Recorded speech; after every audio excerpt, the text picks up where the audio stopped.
Hi. Hello. Welcome back to another RKOX podcast. Today is August 6th.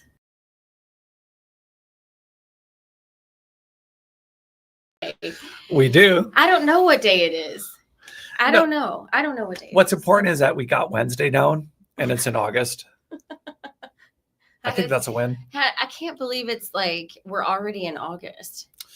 I know. And for my hometown. Do you remember being little when your parents were like, oh, the older you get, the faster time goes? And you're like, yeah. And then you graduate high school and it's just like you just jump on some sort of like time warp spaceship and you just fly through it. And suddenly 3 decades of your life are gone. I know, right? You know what? But it's also so weird because I can look back at like the last couple of decades and think that in the moment doing it, like living it, being in the trenches, it felt like slow. Yeah. But now looking back, I'm just like, damn, where'd it go? I think also too we're more aware of what we do every day. I think we're more aware of our experiences. So it's easier to drift when you have maybe less to do. Yeah. That makes sense. Okay, so before we dig into tonight. Yeah. Okay. I haven't brought this up. I mean, I did sort of a little bit last night, but not really. Yeah. But so before we dig into it, I just want to briefly touch on this. We don't have to dive in deep, but I do have to because it is killing me. Sure. We have literally been together since what time this morning?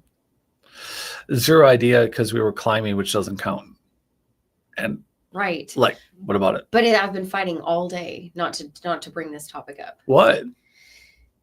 Okay, so let's hear it. Okay, so apparently, allegedly, there is a 12-mile long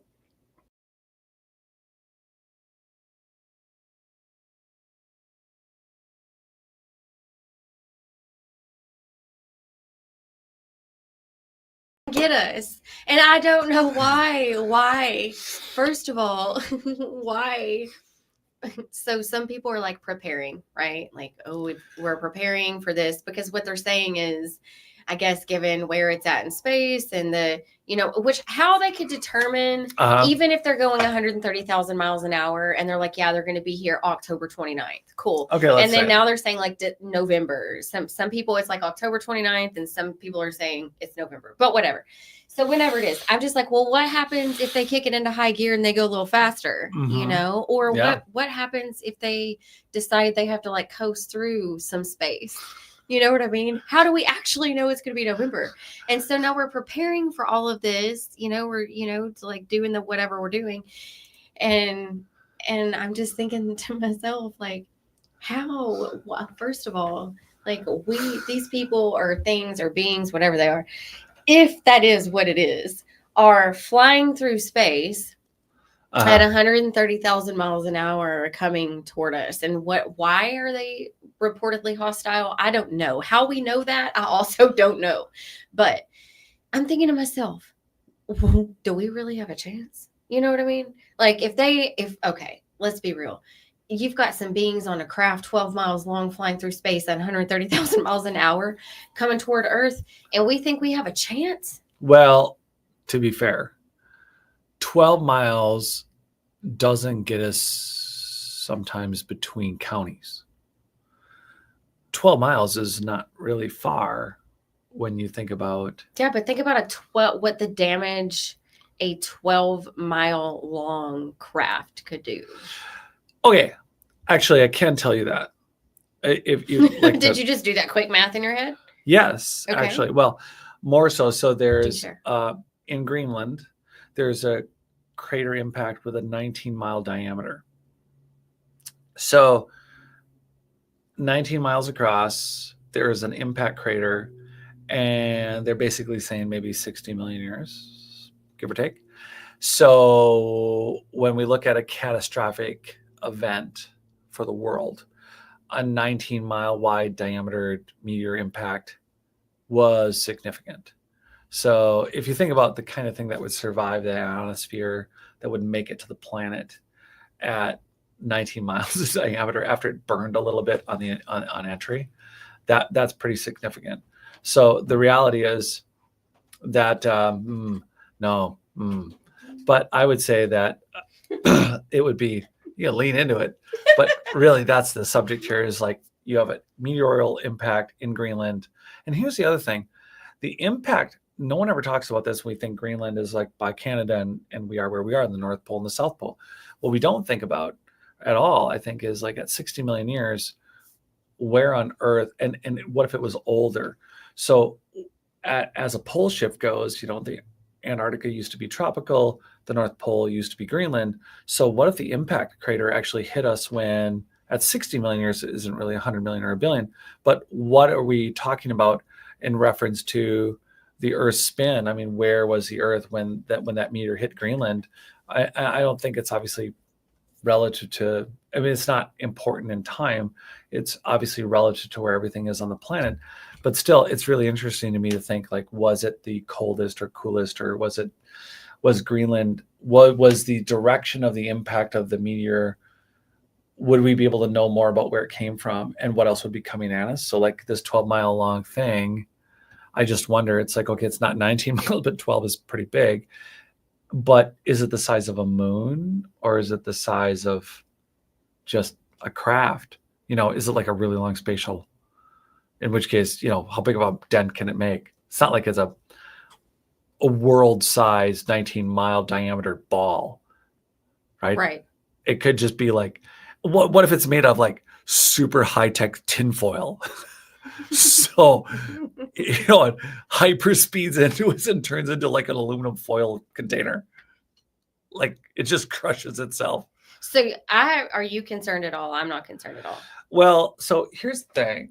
So you brought this to my attention, and I went over this with a friend of ours, our crazy friend in Scotland. So to me, it's like, okay, look, how much can we rely on the information we're getting from people who, so there's like, so I got to back it up. What I'm frustrated with, not always, but so the Galactic Federation, there's all these examples where what happened. You mean the people that hang out inside the moon? There are not just, I mean, I don't know. It's maybe, I have no idea. I don't not know. just because I'm an Asimov fan. Okay. I think that there's a good chance that there is, maybe the moon is hollow. Maybe Neil Armstrong really landed. Maybe it rang like a bell for a reason, because it is a hollow structure and it is a giant, basically, spaceship of some kind. And that contains floors and lots of people in it and whatever, right? So there's that possibility. But what I find interesting is that when something gets introduced in the periphery, in a social culture, so for instance, there's Bob Lazar. He comes out and says, listen, there's X, Y, and Z. I might get, something might happen. I got to tell everybody because I don't want something to happen. So now there's a format structure. So now you have people who come to us, come online and come on a social media, and they say, hey, I have this document, and this document says X, Y, and Z, and I might get murdered, or something might happen to me, or whatever they say.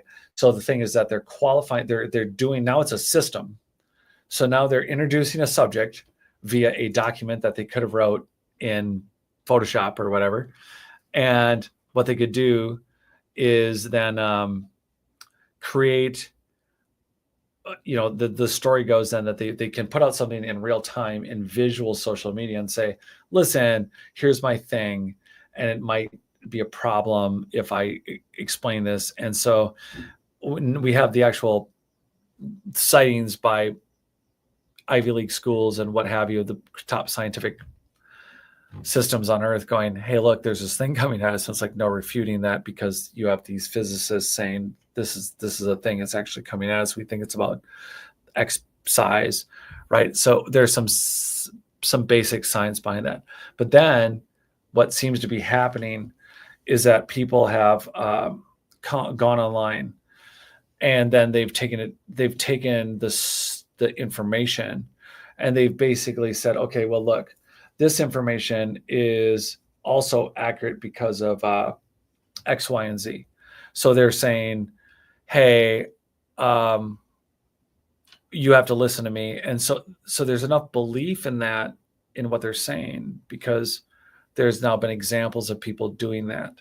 So when you have more and more people jumping to me, I'm a little more skeptical of just because so many people are like, hey, if I don't say the following things, I'm so-and-so, I work with so-and-so. And if I don't say these things, I'm going to get Bob Lazard. So I'm a little skeptical of whatever. So what do we know? We may or may not be visited by a giant hypersonic space aluminum foil craft that may crash on impact. So that there's also theory that that this is part of like Project Bluebeam. Can I say that? I don't know. We're on a lot of platforms that might not like it. I don't know. Erase it. I don't know. I can't put it back. I can't take it back. We're live. What? I know. Erase what? It is what it is. I can't take it back. Anyways, I won't repeat it. But what I just said. Yeah. There is, people are saying that that's part of maybe what this is. Like the elites are, planning to take over the world. Like they're getting ready to install this one world order. Okay. Yeah. So I don't know. I'm not sure. I think this like came out in like, I don't know, the 70s or something.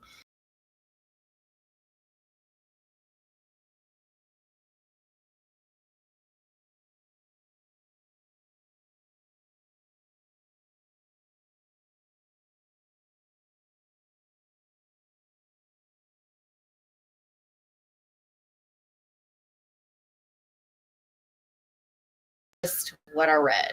I'm a huge fan of Ministry. So A New World Order. Great song in the 90s. It's amazing. I don't think that's quite what they're referring to. New World Order. Right. I've often of what we're going to talk about. We're going to talk about oil. And I think that the clandestine and or societies that may run the planet, I've always thought, okay, look, do they know aliens? Do they not know? Are aliens involved? Is there really layers to the organization? Is there a layer that knows in the middle, but they also know at the top? Or does the top actually not know? And that's coming too. Like, so coming up, we are at some point going to do a series of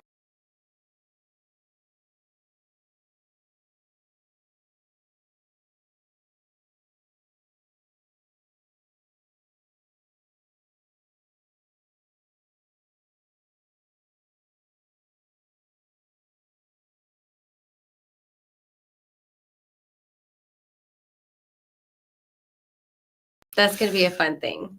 Okay. I'm looking forward to that. Yeah. Well, I mean, it was kind of inspired by you. So. Oh, thank you. Yeah. I have no idea where you're going to go with it then. Oh, it's going to be fun. Okay. And then we'll have in October coming up, we're going to have a psychedelic series. So that'll be interesting too. Psychedelic and consciousness. That will be interesting. Yeah. We are going to get into that, dive into a little deeper. Yep. So for tonight. Yeah. What do you have for us? Let's dive in. Well, before we dive in, remember we are going to be launching a podcast in with Michael Cremo. We are. Yeah, that's coming up. We're really excited about that. So for all of those who are listening at this point, just you need to know that we have some really exciting things in the works. Yeah. Yeah. So, when I wrote "It's Not Aliens, Worse It's Us: Discovering a Lost History," there's a lot of things that what I really wanted was a way to explain an overview of all of it. If I really did think if I could only get out one book, if something happened, if I could only get out one book, could I lay out enough information for people to go down the rabbit holes themselves? So the book was really and by rabbit holes, what do you mean? Well, so for instance, there's water. There's how does consciousness relate to whether it's water, Emoto Masuro's work, or whether it's actually something to do with there's different psychological systems, whether there's the twins, there's psychedelic, there's also paranormal, and there's a lot of different mental scapes for how we synesthesias. There's all these different ways that humans have, maybe now we're biohacking or bio re-engineering, but we weren't originally. And so I think it's important for the people that are listening, when we start, because I think that something that we are experiencing as more and more people are, waking up or, seeing behind the veil or, whatever we want to call it. I think one of the things that gets lost a lot in the beginning stages is, like, I think that we get so used to the verbiage and terminology that it's hard for people to follow things. Okay. So, and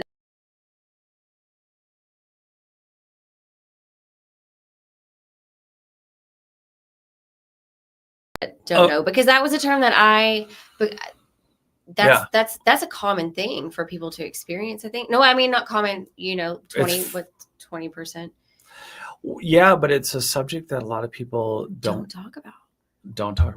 Well, and that's also something that I feel like is just one more of those hush hush, subject matters that, you just don't want to become mainstream. You don't want enough people to pick it up and then think, oh, could there be more, or is there something else, or what the actual is happening. And I think that's important. I think that we should actually you and I have talked about, we need to reach out to everyone who's listening, and in the future, reach out to our ArchaeoX.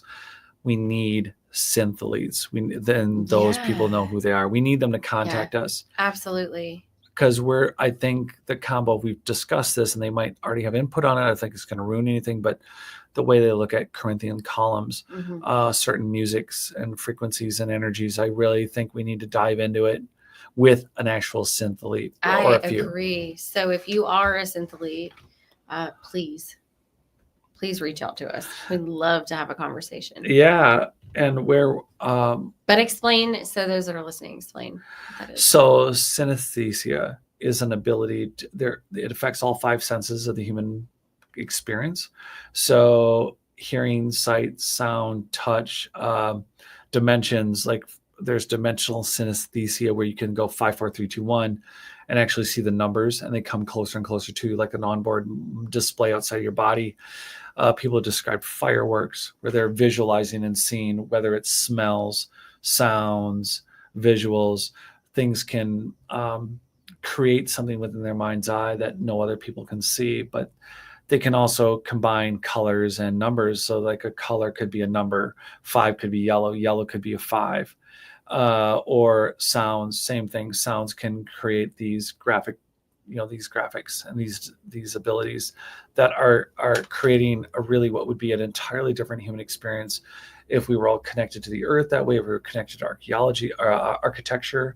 So what we're finding archaeologically, or when we look at like a Greco-Roman, any kind of architecture, we just think, oh yeah, it's Greco-Roman, but we know Tartaria was around. We know that the architecture in Greece was matching that in Mongolia. And so then it's like, okay, well, how far back, how much of that did the Greeks adapt from an older culture that may have been filled with conscious synth leads?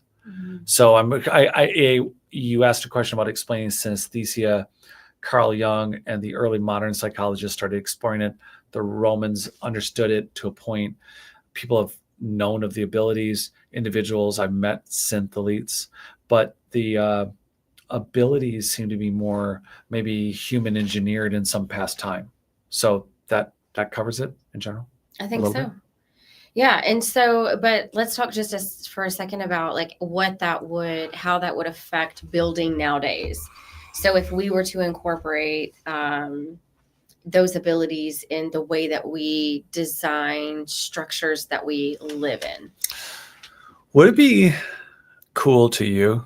I'm answering your question with a question right now. Okay. Just want you to think about this because you have a good imagination. Sure.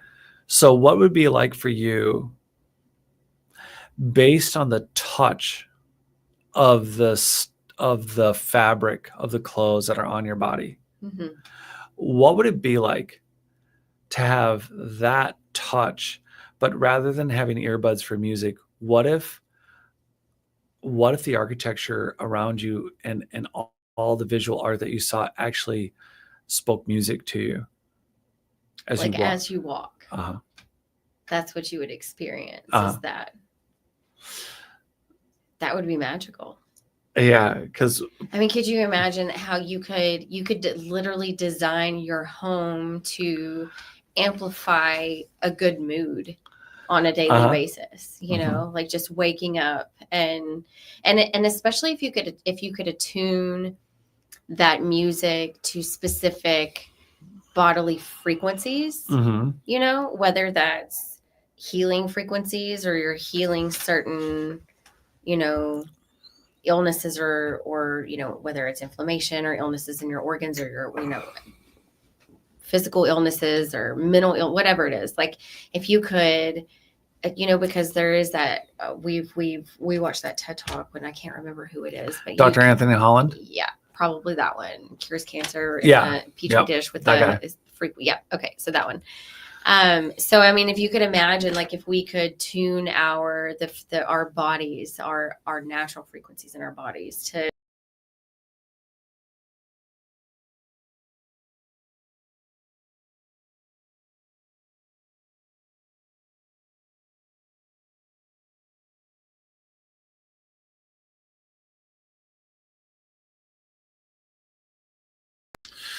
So here's a question. Here's a picture I want to paint. What if there are these baseline frequencies that are good for us, right? So when you get up or when you're moving through an intentionally designed block of homes, block of businesses, block of where you would go to study or where you would go to do different things in public, right? So what if the baseline was like, you know what binaural beats are, right? For those listening, is so you could listen to regular music and your brain entrainment, you know, for healing and for all these purposes. So below your ear, you could be listening to whatever kind of music, and the binaural beat could be working within whatever you're listening to, right? So what if there's a baseline that is just binaural beats, and that baseline, it just exists in an overarching theme of whatever it is you want to listen to. So if there's a particular,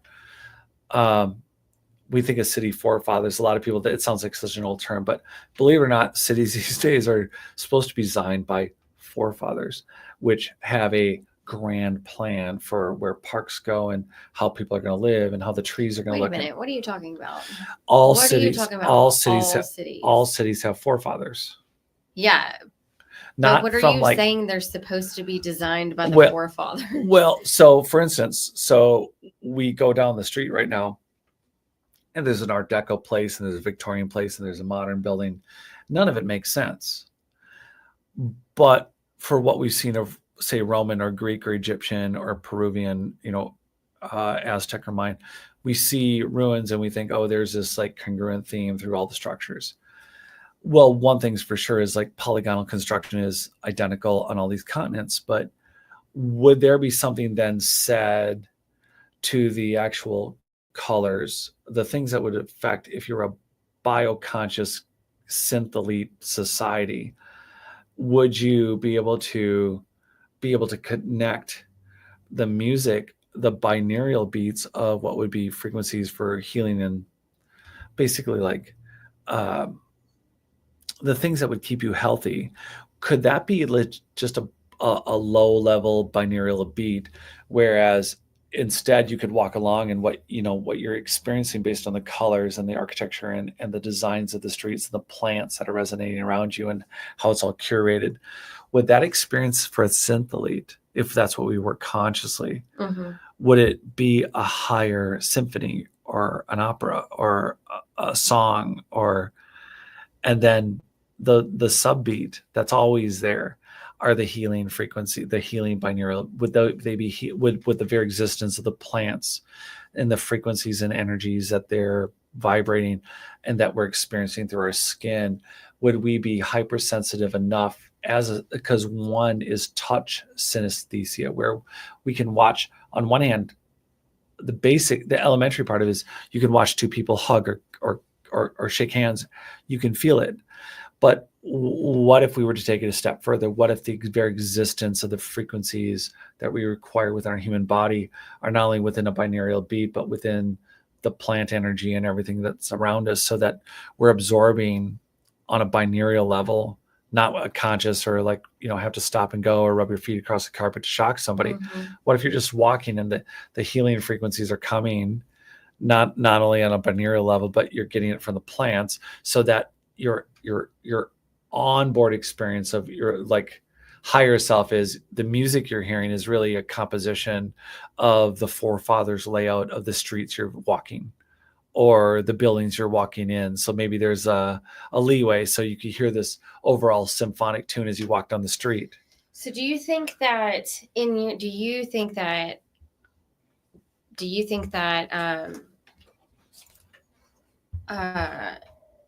your opinion, if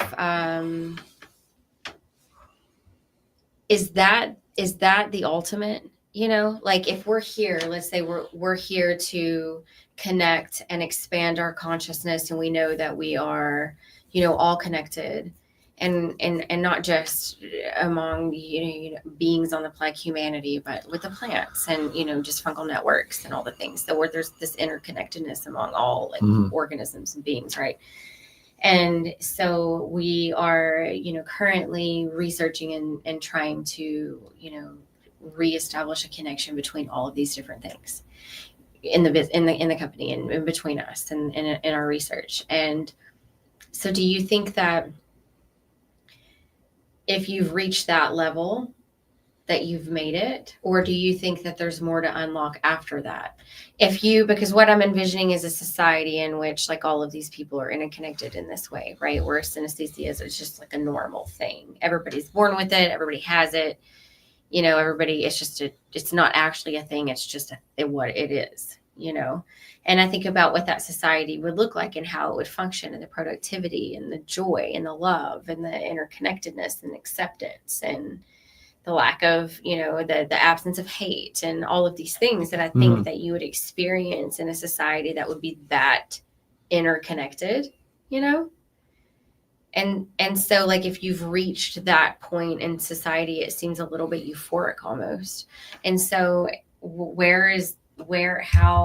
at what point then have we made it? Like, what does that look like? Or like, if that just seems like a fairy tale, right? First, I would say that it's fascinating that no one in all the research I've done in years, I don't know of one synthelite that has come forward and said, when I look at this column at Baalbek, when I look at this artwork in Peru, or I've never heard of one synthelite with one of all the abilities, because synthelites don't all have, very rare. Some of them have had all the abilities.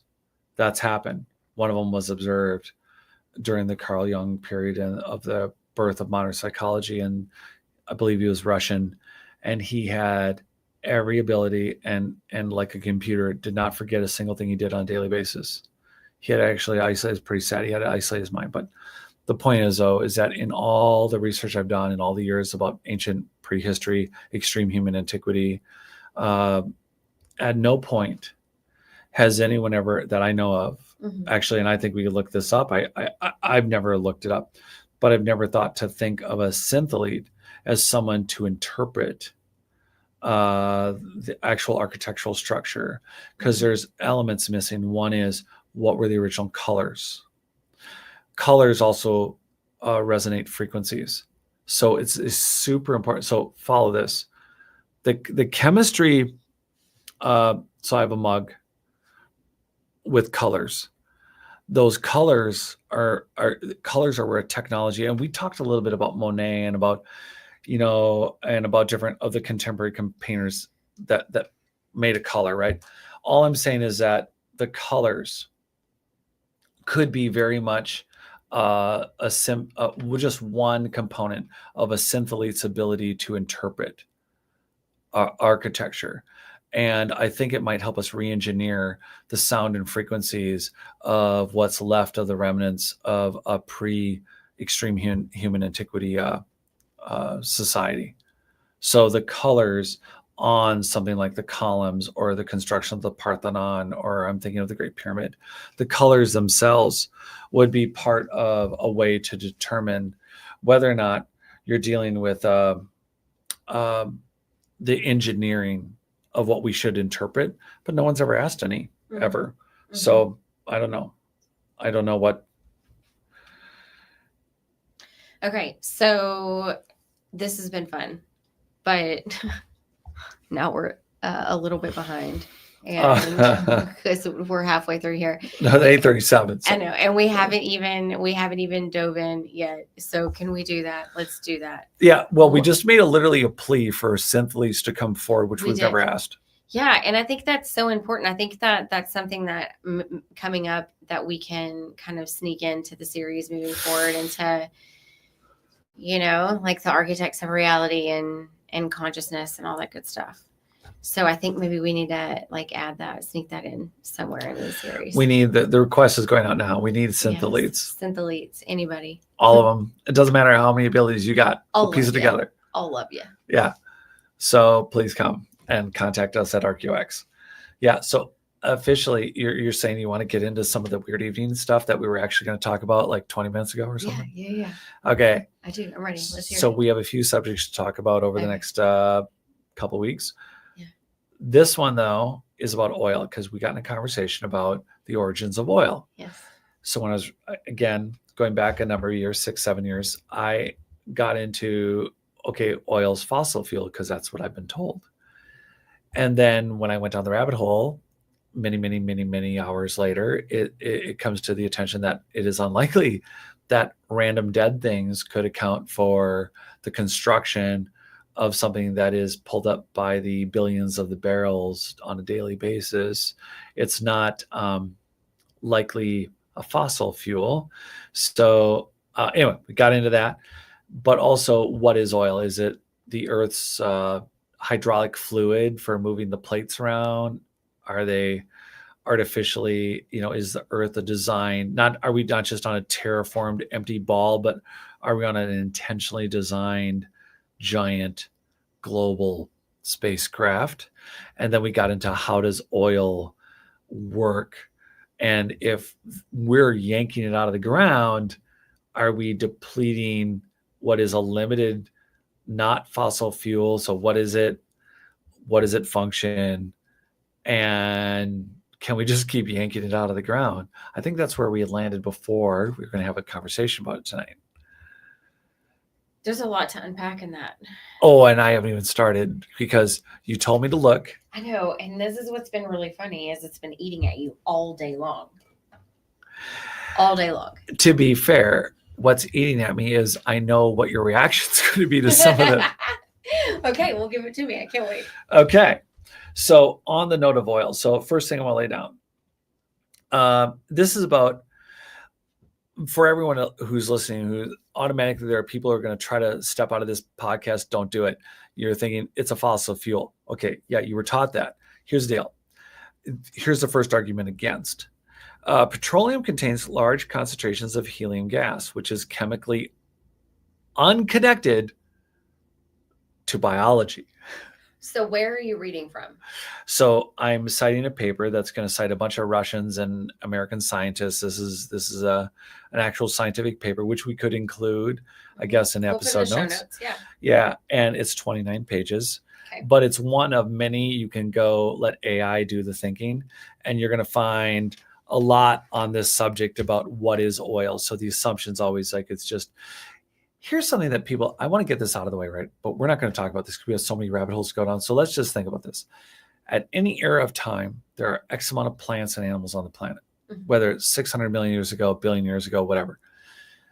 2, 3, 7, the length of the planet.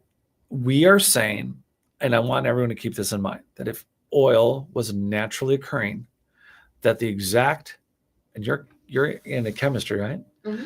So, would it be likely that all over the earth, the identical physical components and temperatures and items would exist for there to be an exact product like oil everywhere on the planet? That the exact conditions, chemistries happened for there to be oil all over the planet, exact recipes that we can, yes, there are different kinds of oils and there's fracking and there's different ways to extract it. That's not the point. The composition of what makes fuel grade oil is a set of chemistries, but somehow the earth in vogue with itself decided to make oil the same way all over the planet, that the same geological circumstances worked out for the same decomposing fossils to make exactly the same kind of oil. Well, I mean, there's other connected biologies on the planet. Yeah, but to make a mixology of oil over how many years of like decomposition that it would make oil. So what's your argument? Good question. So petroleum contains a large concentration of helium gas, which is chemically unconnected to biology. There is no biological material that could have attracted it or produced it. So before I... Okay, hold on. Back up and read that one more time. Okay. Petroleum contains a large concentration of helium gas. Okay. Which is chemically unconnected to biology, which I wish I had a plant in front of me. Like, we're biology, right? So there is no biological material that could have attracted it or produced it. So so point in the paper, there's no plant, animal, or biological thing that attracts helium. Helium gas. There's no biological material. That means like dead trees, plants, whatever. Nothing would have attracted it or produced it. And it's a large element to oil. What do you... So then who... Right? Made it? What? Hold on. Because if it's not a biological product, it's not connected to any biological process. It's not. So what you're saying is it's not like organic to the earth? Helium gas, which is chemically unconnected to biology, petroleum contains a large concentration of helium gas.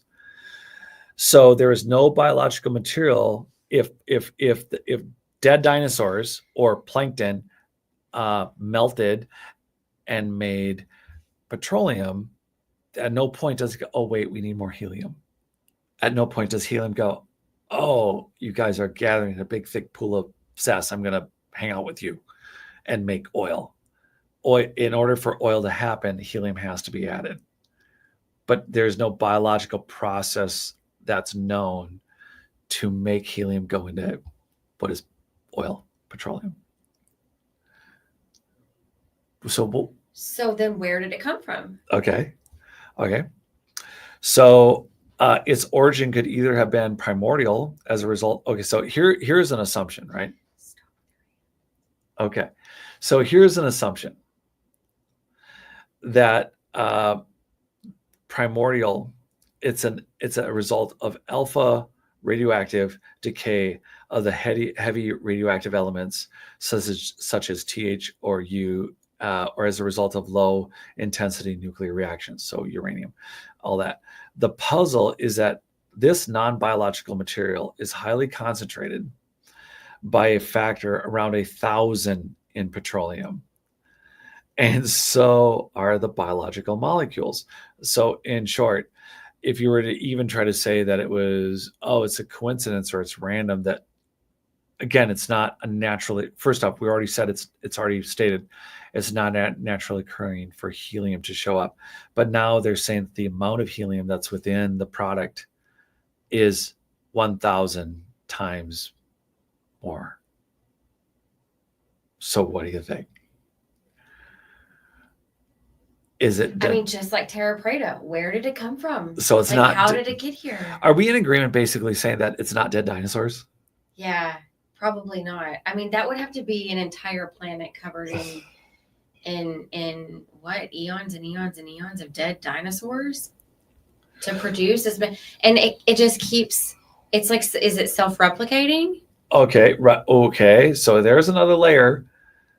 You're saying that there's a possibility that I'm not saying anything because this is new to me. Right. I have no idea. You're suggesting, just like Terra Preta. I'm making zero claims.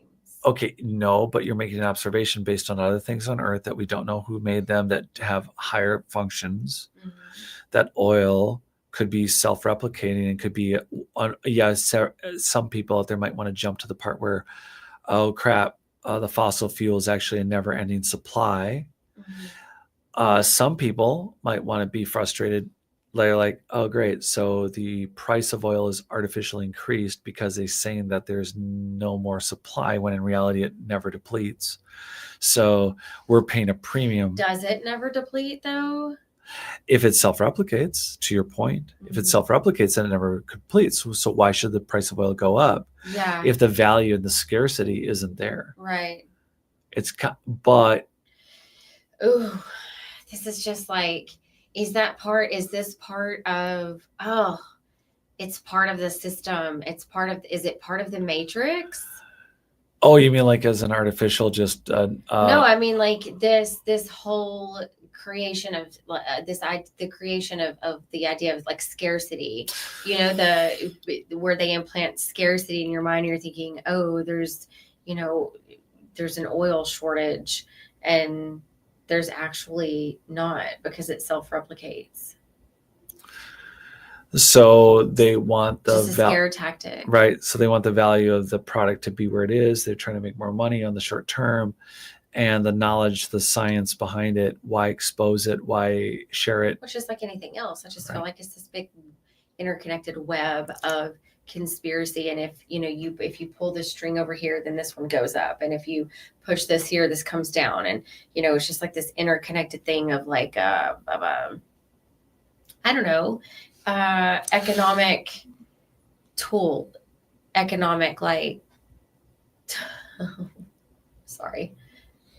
economic tools.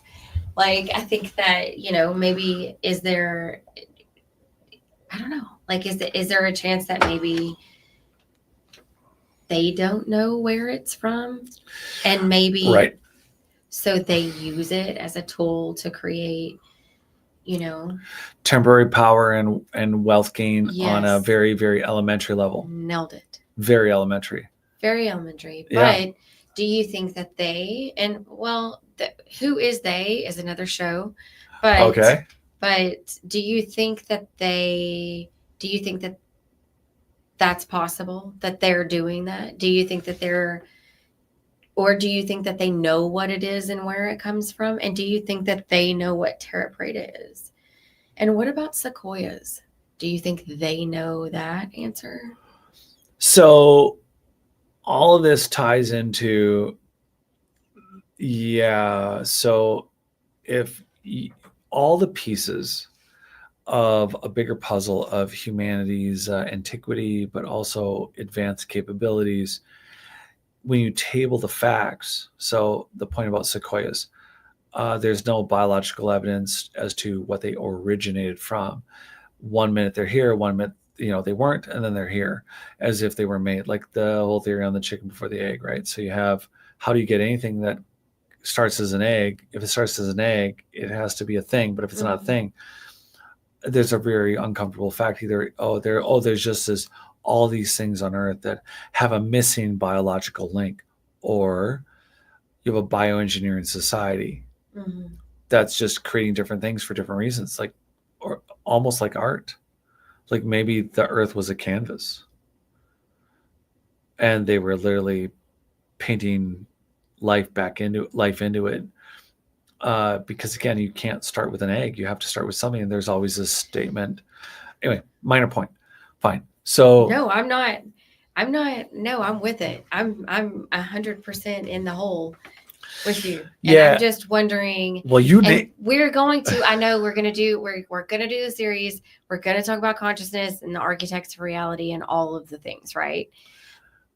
Right. But can we just acknowledge right now in this moment, before we segue back to the oil, how interconnected everything actually really is? Yeah, because the biology, like the source of the sequoias, but then the sequoia, we don't know the source, but the function of the sequoias. Right. And then we have oil, and the same thing. It's like, what is the function of the oil itself? Is it really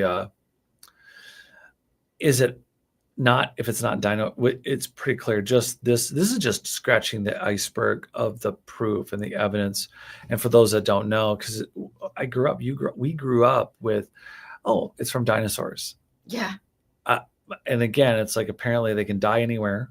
Mhm. And eventually, the exact cocktail to make, again, if you know anything about brewing or distilling or fermenting or making yogurt or doing something with anything that has to do with mold and cheese, there are elements that all have to be in proportion to Mhm. make something that doesn't make you want to throw up. Right. So the idea that all over the earth, there is a random product over billions of years that everything ended up within the Earth's core or within the Earth's crust, and that the mantle, like for instance, we're above mantle, right? That the oil is in this layer. It's in the ground, but it's not below the mantle. But all of it somehow all over the earth, just all the circumstances worked for just the one thing to be made by the trillions and trillions and trillions and trillions of barrels, which we are allegedly may or may not run out of before the giant 12-mile long alien spaceship hits us. I'm not laughing because, who knows? Maybe it's a thing. I don't That was a good laugh. know. Oh, the last one was absolutely diabolical. This is like way too pleasant. That last one was really awful. Like I could see the earth blowing up on it. It was like on impact. Like I could see you laughing right to the moment of us getting hit. And granted, it could still be a tinfoil ship. And then it could just like run into us and it's actually like tinfoil. So it's like just make a giant melted pile of tinfoil or something. That's it. As long as it's not radioactive. Yeah. So I guess my question is, what is your theory? I mean, if it's not from, is it man-made? Is it, if it's not, do you feel like so it's organic or inorganic? Oh, okay. And do you feel like, is it man-made? Is it, because I know your theory is like we are the aliens, right? But you also think that it's possible that there are other species, like on that 12-mile ship headed toward us, right? Yeah. Okay, so to be fair, do you feel like, okay, actually, let me ask you this question. This is a good one. All mine are good questions, but this is a really good one. That was a joke. You didn't even catch it. You're just looking at me so serious, like waiting. Anyways, okay, for serious. Do you think that the whatever's on the 12-mile thing coming toward us, or the other beings out there, the architects of what's happening here, do you feel like are also the architects of their worlds? There's a question, are we on a planet that has been engineered down to what we think is oil that's not natural? Maybe oil is some sort of hydraulic lubricant for the mantle or for the the theoretical tectonic plate system. Maybe oil is a self-replicating product that will never deplete. Yeah. But we're having earthquakes and we're having some things because of the hydraulic fluid that was designed within an intentional earthbound system. Perhaps this system was designed by any one of the number of people on that 12-mile long alien craft. Or here's another assumption. We are not in the galaxy. We're not in the solar system. We look at the stars and the solar system itself and we go, well, relative to us, it's like we know where we are in the galaxy, within the universe, etc. Mm-hmm. But perhaps the way that we're traveling through space in itself as a galactic position within a universe, there are other worlds, other dimensions. And one would argue it's like, oh, wormhole, it's like you can go somewhere else in the entire dimensional time and space, and it doesn't matter where you are, you're just folding time. So what though if 2-3 billion years ago this craft that's coming towards us with whatever's on it, what if they were part of a group of people that did come to this planet and seeded it or influenced it or had a war or did something bad or contributed in some good way or add the sequoias, But what if they did it? We're at the sequoias.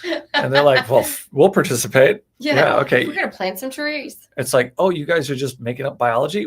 We got something for you. Here, take this You program. are just making up biology. Here, we shot our 12-mile shuttle across the earth, and we just, voila, you have sequoia trees growing in like 100 years. Wait for it. In 1,000 years, they're going to look amazing. It's like, don't die. Oh yeah, don't die. And here's some cool trees. So do you think what do you think it is? Like, who do you think it is? Like, what engineered the terra preta? What engineered the oil? Who put it here? What is it? Where did it come from? And who engineered it? If we didn't do it, did we do it? Was it early, ancient human? No, we couldn't have done it. We didn't build our own planet, right? Or unless we did, what if we did build our own planet? What if we were somewhere else and we actually engineered this planet and then we put ourselves here? Yeah, the assumption is always, oh, look, there was a time without a moon.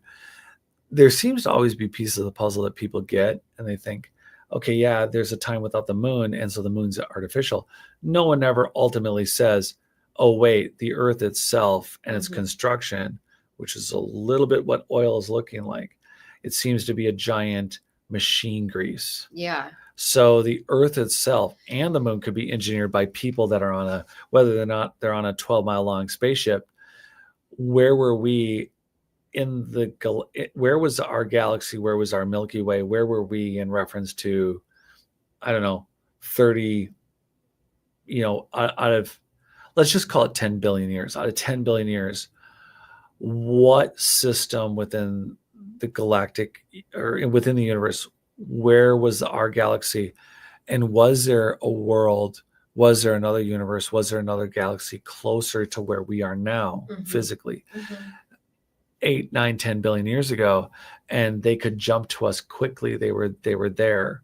And so the people who influenced or traveled to this planet when they could, they're now cycled off with billions of years of travel in our time. But in reality, it's like what it would then take for them to send a ship or to come where we are now, or even when they thought of it, like maybe way back when. Maybe they said, hey, we're going to come to Earth. But by the time they could figure out a technology to do it, we just kept getting further and further and further away. And so for them to be able to do it, here we are. They're now showing up. If they were at all related to our extreme human or earthly I antiquity. just hope they're like really amazing light beings that come here and just immediately raise the vibration of the planet. And then all of the people that are so angry, walking around just projecting, that all of a sudden they're like, they see the light and it's just like, oh my God, I don't know why I hate myself and everybody so much when I could choose to love. So I feel awful for a couple reasons. One, I want it to be as lovely as you've just described. Like, I just want to sit here and say... You feel awful because that's not what you believe. No, I absolutely want to believe that. Like, why can't we? It's lovely. Yeah, right? I don't want it to be intergalactic beer bike aliens that are actually hitting planets on their way around to get trashed for no reason. I'll just say, we hit Earth bingo. We hit Milky Way bingo. And like, Earth was a stop. What do you think is coming our way? We don't know, because we're analyzing it with the kind of, the public instruments that we're aware of, not what's going on within our government, their ability to see into the far future. And by that, I mean the distance that they can see within space and the details by which they can see are significantly beyond what you and I are discussing, which is frustrating. And I will admit to only knowing this in that I have not seen any of the evidence personally, but the number of people who have actually worked within organizations, within companies or things that would have access to this information, it's pretty clear that the ability for them to know, or the theory, or there's been suggestions that they've been in communication. Yeah, absolutely, they could do that. I mean, we've already had people on the show that are familiar with some Lockheed Martin and some of the Area 51 type companies that work for the US government that do highly classified, extremely advanced machines, and the likelihood of them being able to use communication methods deep into space. Yeah, absolutely. I think that's possible. That this is like a communication between whoever is whatever's coming. Again, what about them just veering off? Like, what if they just head this way and they're like, oh, we forgot to take a right turn? Like, what if this is the last place? Oh, damn, we forgot our lunch. Let's go back. Yeah, we did not want to turn here, and we don't want to hit that planet. Oh, yeah, wrong. You know what? I accidentally put in Earth. Damn it. Now, reset the GPS, guys. Who put Earth in the GPS? Whose fault is this? Randy, this isn't funny. But remember what happened last time you did this? Here's the thing. Yeah, it's funny. And here's the other thing. Something no one's taking into account. You just said it. Like, they're going to hit the Earth. So they have the ability to travel through time and space and go at light speed, but they don't know how to slow down or brake. Like, they don't have a brake. They just they like lit a fuse and everybody ran on the ship and went, shit, let's see how far it goes. We have no steering wheel. I don't know why. I don't know why they're saying, like, there are reports that they're like aggressive or something, that they're, I can't remember the exact terms that I've read, but they're basically, it's gonna be, they're like, aggressive. They're aggressive. And I'm just like, how, I mean, what person with the, here's what I envisioned. Okay. They have no brakes. They had no directional skills. I'm just picturing like a human sitting in like some CIA room with like one of those like crown things with the jewel in the middle, or like sitting down communing with the Galactic Federation, or like, not that that's not a thing and that doesn't happen, because I know it might. It does, but like that's what I just envisioned. And that's how we're getting our information, is like, how are we speaking to these people? Like, how are we communicating? How are we, like, what's the connection? How do we know that they're aggressive? Why are these reports being aggressive, or reports that they are aggressive? Like, why do we have some sort of like a pineal gland connection between some human here on the planet and somebody on this 12,000 or 12 mile long spacecraft? Like, how do we know any of this? Well, if you want to have a little anxiety, you can start looking up, as a suggestion for everyone listening, if you'd like to have a little anxiety, you could start looking. I can't even say it straight. There is in my opinion, a myopic amount of identified meteors and asteroids that could hit our planet that we know of. Right. So there's all these astrological astronomy collegiate institutions, places where they're looking out in space and going, this might hit us. This could happen. Right. But they're only doing that to a point into infinite space. So do we even have okay, let's just take any snowstorm that anyone's been in. Imagine identifying 20 snowflakes at like cloud level. Like, hey, how many snowflakes are coming down? Well, we can quickly identify 20. But there's trillions coming from. So, not to get everybody worried. Great. You're welcome. I feel great about my future and the future of all of the. Here's a positive. Here's a huge positive. In existence. Right. Oh my God. Okay. Just in case you're wondering, guys, we could die any day. Okay, but here's again, not bursting bubbles. Here's some common sense. They can calculate their trajectories of space travel,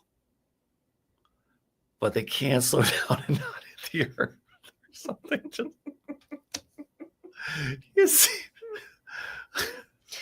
they're just gonna like get really, really fast and then slow down and hit the bumper. Hopefully, once they hit about Jupiter, they start Right. hammering the brakes. They're like, hey, we've been traveling through trillions of miles of engine space at light speed. Did anyone calculate the one planet we didn't think about not hitting? I don't think that that's the thing. They're not talking about it hitting us. They're talking about like them coming here and slowing down, stopping, and saying, what's up? no, and coming here and doing something. I don't know. All 15 of them? Okay, fine. I mean, if it's 12 miles long, I would a few people. assume naturally that there are probably more than 15. Okay, so they're going to come to Earth. Think about how many people you could fit in a 12-mile radius. Sure, That's a lot. whole army. We could do billions. I mean, I think we just take Shanghai. Yeah. And China. I mean, so think about it. If this were real, if this were not a project, blah blah blah. You know what I mean? Oh, I like how you edited that. Yeah, thanks. That was good. It's a real-time edit. Yeah. Okay. So you're saying they are going to come here and they're going to do nefarious things. I don't know. Who knows? Who knows if they're nefarious or not? I don't know. It's not. All I know is what I've read, and what I've read is they have ill intentions. I don't know how we know that. That's my question: is how do we know that? Like, how have we communicated with them? Like, how do we know that? I want to ask you something, and this is really it's actually a serious question. I'm not not trying to joke. Okay. I'm asking a serious question. Okay, I'm struggling. Let me sit up straight. Okay, I'm ready. In your opinion, what would be? Why would I am going to prompt this? What would interdimensional quantum experts in the universe? Why should we be afraid of them coming here? It's a really great question. And the only thing that I can come up with. Yeah. I don't think that there's like valuable earthly resources that are like natural resources on the earth, because I honestly think that they can create their own. If they can make it here, from wherever they're coming from to the planet, then they don't need anything that we have. As far as natural resources. No. So the only thing I can come up with, if they're assuming they're nefarious, like assuming that they're not coming here to do good things, to raise the vibration of the planet, maybe they want to raise the vibration of the planet to, contribute to the collective, the overall collective, I don't know. But let's just assuming that they're nefarious. Like if they were coming here, I feel like it'd be like an energy siphon. Like that. I don't know what else they would need from us as humans. So you're saying there's something, and this is something I don't think is spoken about. I think in a way it is, but you're essentially saying there's absolutely something unique about human quantum consciousness. Yeah. So I think we're highly energetic beings. I think we emit frequencies. I think we emit energy that is unique to, I think, existence. To the ether. To the ether, yeah. So maybe that we are like, in a way, I don't want to say diamonds because diamonds are fairly common, but basically human beings are, each one of us is a unique focal point within the ether. Yeah, I think so. Well, I think that we collectively have a purpose, but also individually have a purpose. But, I think that if other beings were coming after us for anything, that it would probably be our energy. I just don't see like natural resources being something that any beings are going to, unless they need to come here and establish a colony because they burnt theirs up. I have no idea, Okay. Yeah. But here's one of my questions about that. If they burnt up, okay, this is what blows my mind. Again, they can control quantum space. So subatomic particles, they can make anything they want. With a snap of the finger, they could fix any material problem, whether it's subatomic or whether it's planetary in size, right? Are we, and by the way, Robert, hi, good to see you. And Jeff, by the way, hello.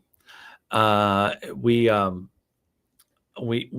need to get on Robert's show. And so what if you could, okay, maybe there's a stopping point. Maybe so say your star, your sun goes supernova, and for whatever reason you could not control that. So you and your 13 planets sort of burn to a sizzle as your sun turns into a red dwarf. So shitty for you, right? So Okay. so I'm so sorry, God, everyone. I'm in the cosmic dumps. Yeah, so if everyone who's left, and tragically God knows how many died, and what's left of your race is on a 12-mile long spaceship, I would feel bad about saying that I'm sorry your entire solar system got annihilated.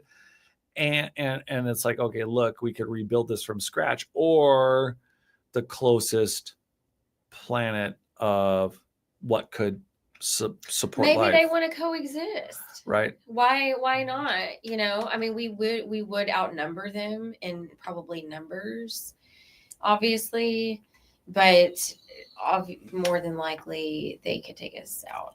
I have a question for you. What? Can't wait. What if they're not here for the Earth? What if they're more Martian oriented? What if they're the kind of species? So Mars, the theory goes, is that it was already occupied or occupied first, and humanity comes from Mars. Right. What if there really were? What if we are Martians? Is one hand, but what if there were actual Martians, and what if the necessary technologies to turn it back into what Mars could be for a species that could live in that frequency and environment? What if they're coming here to actually go to Mars? Ooh. Or Titan? Well, why would they need to come here to go to Mars? Why wouldn't they just go to Mars? Well, we are seeing a trajectory towards the planet, right? Oh, but how do we know that they're not headed to Mars and not here? Yeah, exactly. Exactly. They could be heading to Mars or Titan or one of the moons that are literally. Elon's gonna be pissed. Yeah, they get there first. I know. They're gonna go colonize his planet first. Yeah, he'll have to be a mayor instead of a president. God. Well, this has been super fun, but we are out of time. So let's pick this up next week. I think next week we really need to dive into a little bit of the chemistry behind the oil.